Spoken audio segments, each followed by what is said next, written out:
Kolhapur Kagal pass करून निघालो. तसंच पुढे आता मग काय, कर्नाटक राज्याचा चेकपोस्ट लागला.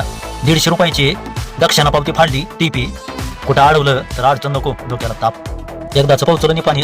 बघतोय तर काय, मला वाटलं खरंच एअरपोर्ट आहे का काय की. भारी बनवलंय बरं काही विमान, त्यासाठी खास थांबलो तिथं. जरा व्हिडिओ काढला. इथं निघालो पुढं.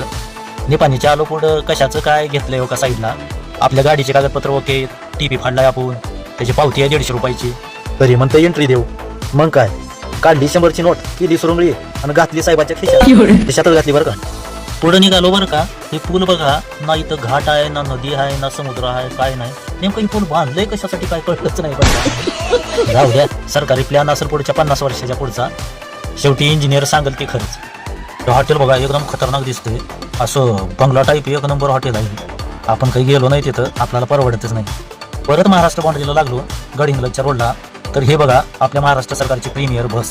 थोडा चढ लागलाय, कशाचं काय बका बका बका धोर काढते. शेवटी प्रीमियर बसच म्हणायचं की हो. बाकी एकदाच गडिंग्लज मध्ये पोहोचलो. छत्रपतीचं दर्शन झालं, मनाला बरं वाटलं. दिलेल्या ऍड्रेस प्रमाणे बरोबर पोहोचलो बघा जाग्यावर. गाडी कधी केलो एकदाच. चला तर मग पुढच्या ट्रिपला भेटू. जय हिंद, जय महाराष्ट्र.